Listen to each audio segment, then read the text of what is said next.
So I always believe people are doing the best they can with what they've been given.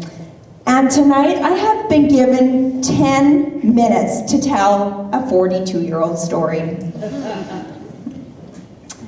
What I talk about is super hard. It never gets easier, but I share the journey so less families have to go through what my family went through. And like I said, it never gets easier. So I'm going to take you back to 2014, where I got every parent's worst nightmare phone call. My son, Chad Miller, was brought into the hospital, suspected drug overdose, put on life support, and I needed to get to Chicago as fast as I could. Well, when I arrived, it was a complete disaster. There he lay, 21 years old, lifeless, with machines breathing for him. I was 37 years old at the time. This is the first time in my life I've ever prayed. I've never prayed before. I don't even know how. They take me to the chapel for the first 5 days, and we are praying for a miracle. And this is where Miller Strong starts trending on social media. Because if you were lucky enough to meet Chad Miller, you didn't forget him. He had a $1 million smile, and he lit up the room everywhere he went. So he had more friends than probably all of us put together in this room. So Miller Strong started trending for a miracle. But in that hospital room, it was a whole different story. It was that I was gonna have to be Miller Strong, and I was gonna have to make the most difficult decision of my life and take him off life support. But not before the Chicago police came and talked to me. I couldn't understand how this was happening. He's a college student. He doesn't even have any money. They told me that they were in a complete drug epidemic crisis in Chicago. And before long, this would be affecting families in Canada the same way. We prayed around his bed that one day I would be his voice for positive change. So what I can tell you is that after he died, I went to the deepest, darkest places. The shame, the regret, the guilt, the post-traumatic stress syndrome had me spiraling downhill. However, I kept on doing everything that someone would suggest for me to do. I went from being just a regular old person to all of a sudden knowing about EMDR, CBT, DBT, group therapy. My life completely changed with one phone call. After about 3 years, I became unrecognizable to people.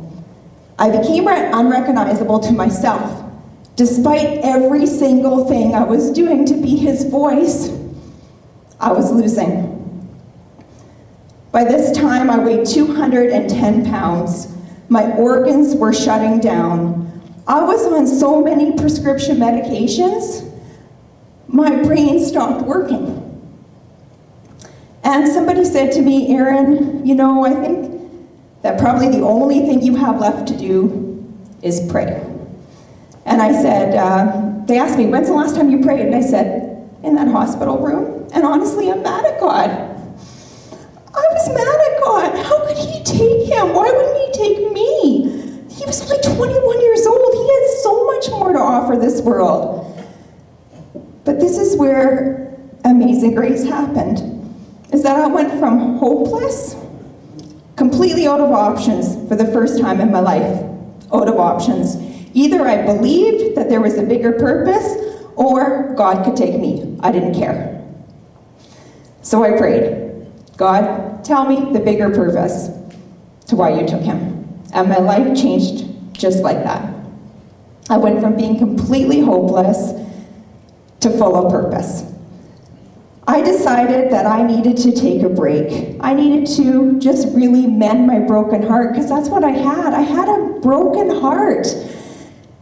I quit my job, and I was the executive director of the Portage District General Hospital Foundation. I loved my job, but I knew I needed to leave. I needed to get away from all the triggers, and I needed to accept the story that he was no longer going to be coming back, and that I was going to make some big purpose. Well, arguably, losing a child is probably the worst thing that can happen to you. But there is one thing that can be worse: losing your child and not knowing where they are. Well, this is exactly what happened to my friend, Lori McFarland. Her daughter had been missing from my hometown for almost 10 years. She didn't know where she was. After 2 years, she became an unsolved murder, and they never found her. So I decided I was going to start a foundation called Miller Strong 17, and we are two moms taking a stand. I am launching it on October the 18th, 2018. I am going back to my hometown of Portage-la-Prairie, and I'm having a party for everyone's best friend. I drained his bank account, I bought all his favorite foods, and Lori had a vigil somewhere else in Portage-la-Prairie, and we're going to find her. We're going to do a whole bunch of other stuff too, but that night was about that. So the foundation is about legacy. We all need some sort of legacy, and we all need purpose.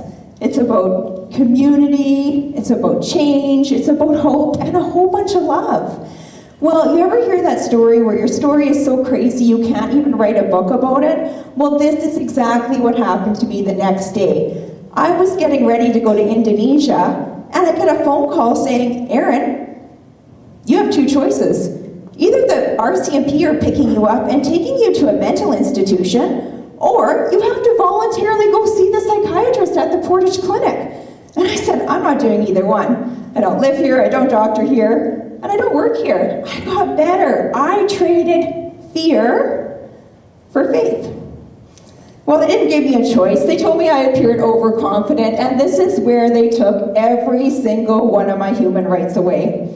Sitting in the back of the police car, outside of the place I had raised millions of dollars for, thinking, holy crap, there is way more wrong in this world than I thought. I can't even be a voice for myself now.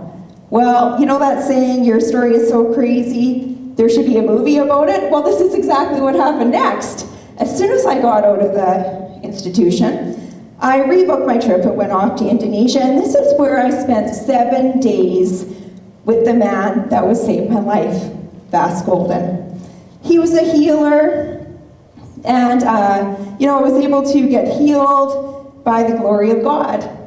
I had 3 separate healings, and after the first healing, I opened my eyes. I was like, wow, I can see again. And the strange thing is that I didn't even know I couldn't see. So, I went out to rewrite Chad's story. He was not just a drug addict. He was not just anything. He was my son. And in the process, I rewrote the story of our lives. Miller Strong, rewrite your story, take a stand, and turn your past into your superpower. See, it took me 42 years to find out what my superpower is. And now I share the journey so others can find their superpower a lot sooner than I did. I never want to be talking to anybody in this room of something that we could have prevented. And when you lose somebody, your heart breaks in a billion pieces, and you try to put it back the best you can. I also believe that grief doesn't always mean losing someone. It often can mean that your life didn't go the way you thought it was going to go. I thought I was going to be a mom that was going to watch her kids grow old, and that's simply not what happened. So I believe we all have a story. Every single one of us has a story where we are today, how we got there. But we do not have to be a victim of our story. We all have the capability of rewriting our story. I think society has put so many labels on us that many of us don't even know who we are anymore. So I want people to leave here today. I think being kind is awesome, and that is awesome. I'm super kind. But I think what we have forgotten is that your life can change in one bad decision, one phone call. So be grateful for what you have and who you have. Respect people for where they are in their story. And if you can help someone, do it. Help somebody. You will never regret helping someone. So welcome to the Miller Strong family, where everyone is welcome and we don't leave anyone behind. God bless.